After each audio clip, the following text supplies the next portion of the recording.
इस वक्त की बड़ी खबर दुर्गापुर से आ रही है, जहां आईक्यू सिटी मेडिकल कॉलेज की एक छात्रा के साथ रेप का मामला सामने आया है। उड़ीसा की रहने वाली युवती जो कि दुर्गापुर के आईक्यू सिटी मेडिकल कॉलेज में एमबीबीएस की छात्रा है। बताया जा रहा है कि छात्रा शुक्रवार की रात हॉस्टल से बाहर निकली और बाहर ही छात्रा के साथ कथित तौर पर बलात्कार किया गया। जानकारी पाकर छात्र के पिता दुर्गापुर पहुंचे। उन्होंने बताया कि कल रात उन्हें फोन आया और उन्हें यह जानकारी मिली। वह तुरंत यहां पहुंचे, लेकिन यहां आने के बाद कॉलेज प्रबंधक की ओर से उनका सहयोग नहीं किया जा रहा है। उन्होंने अफसोस जताते हुए कहा कि उनसे यह बहुत बड़ी गलती हो गई कि उन्होंने अपनी बेटी का admission IQ city medical college में करवाया। वहीं अब इस घटना के बाद कॉलेज में पढ़ने वाले छात्र छात्राओं की सुरक्षा पर सवाल उठ रहे हैं। इस मामले में बीजेपी की ओर से अब तृणमूल पर निशाना साधा जा रहा है।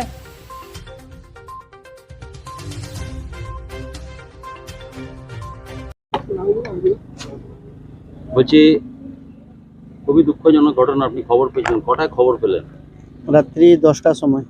কে ফোন করেছিল? তার বন্ধু আমাকে ফোন করেছিল যে আপনার মেয়েকে রেপ হয়েছে। তখন শুনে কান্নাকাটা করে এখানে পৌঁছেছি। কোথায় থাকেন আপনি? জলেশ্বর, উড়িষ্যা। আপনার মেয়ে কোথায় পড়তো? আমার মেয়ে এখানে পড়তো, এটা মানে এখানে কোথায়? এমবিবিএস পড়ছে Durgapur IQ city medical college, second year. আচ্ছা, কি হয়েছিল ঘটনাটা, কি জানতে পেরেছেন? ঘটনা সম্ভবত এখানে এসে আমরা তো কিছু জানি না, তরবর করে এখানে জিজ্ঞেস করে দেখলাম।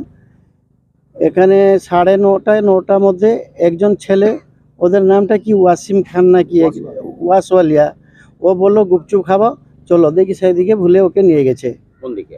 আপনার গেট কাছে। আচ্ছা, তো গেট কাছে নিয়ে গেছে। আমরা তারপরে ও কি 2জন না 3জন লোক এসে, যখন 3জন লোক এসে গেছে ও ছাড়িয়ে সেখানে ওকে পালিয়ে এসেছে। তার মধ্যে একজন ওকে রেপ করেছে, আর ওদের মোবাইল ছড়ে নিয়েছে। তারপরে 3000 টাকা দিলে মোবাইল দিবে বললো, তার কাছে 200 টাকা ছিল, ও 200 টাকাও ছড়ে নিয়েছে। তারপরে আবার ওই ছেলেটা আবার সেখানে গিয়ে সেখানে 4-5 জন মতো ছিল সেখানে। যখন দেখছে ব্লিডিং হয়ে গেছে, তারপরে ওই ছেলে আবার যায় নিয়ে এসেছে। ওইভাবে ঘটনাটা ঘটেছে। এটা কটার সময় হয়েছে মোটামুটি? এটা সম্ভবত 8টা, 8:30, 9টার মধ্যে। 8টা 9টার মধ্যে হবে। আপনার মেয়ে তো হোস্টেলে থাকতো? হ্যাঁ, হোস্টেল থাকতো, খেতে আসতো। হোস্টেলটা দূর আছে, সেজন্য এখানে খেতে আসতো। তো এখানে তো গেটেও সিকিউরিটি রয়েছে। 8:30 9টার সময় কি করে একটা মেয়ে গেটের বাইরে বেরোয়? সেই তো কথা, আমি কি করে জানবো এদের কি ব্যবস্থা আছে, আমি তো জানি না।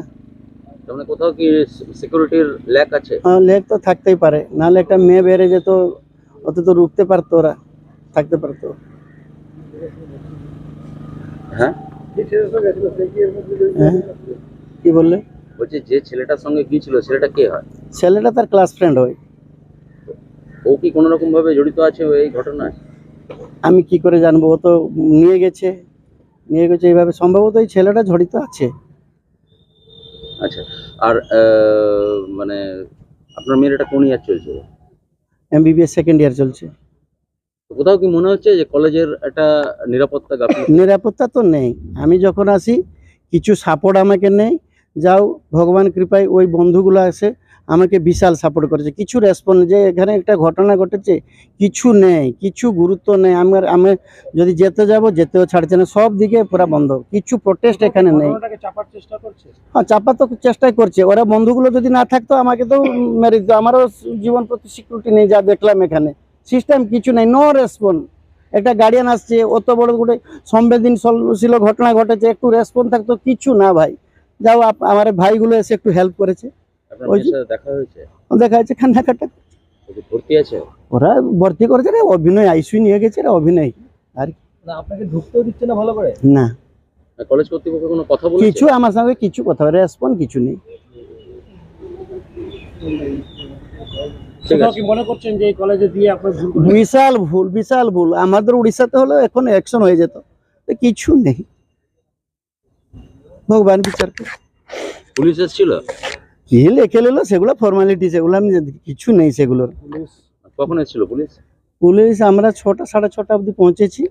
সেখানে একটা কি লিখে গেল, আমাকে আধ ঘন্টা কি ঘন্টার মতো বসিয়ে দিল, যে ইনভেস্টিগেশন চলছে, রেকর্ডিং করছে, কি তার ফর্মালিটি করলো, তাই নিয়ে গেলো। বেশ, এই হচ্ছে কথা। মেয়ের সঙ্গে কথা বলতে দেয়নি আপনাদের? হয়, একটু খালি কথাবার্তা হয়ে চলে এলাম। কি কথা বলবো, আমারও কি মন আছে, কি কথা বলবো ভাই, আপনারা তো মেয়ে আছে। ঠিক আছে, আপনারা সবাই দেখতে পাচ্ছেন, মেয়ের মা বাবা বলছে, মেয়ে বলছে, এবং পুলিশ এসেছিল, আমরা পুলিশকে রিকোয়েস্ট করছি যাতে পুলিশ যারা অপরাধী তাদেরকে যেন খুব তাড়াতাড়ি অ্যারেস্ট করে। আমরা অপেক্ষা করছি পুলিশের জন্য, স্টেপের জন্য। একটা মেডিকেল কলেজ হাসপাতাল, সেখানে রাত্রেবেলা প্রায় 9টা 9:30টার সময় একটি কলেজ ছাত্রী সে কি করে গেট দিয়ে বেরোয়? কোথাও কি নিরাপত্তার গাফিলতি নেই? তা আপনারা দেখতে পাচ্ছেন তো আরজি করের মতো ঘটনা, এখানে দুর্গাপুরটা আস্তে আস্তে আরজি করের মতো হয়ে যাচ্ছে এবং কোথাও কোনো সেফটি বলে কিছু নাই। পশ্চিমবঙ্গে কোনো মেডিকেল কলেজ, কোনো মেডিকেল হাব, কোথাও কোনো সেফটি নাই, কোনো হসপিটাল সেফটি নাই। মানুষের অবস্থা বহুত খারাপ।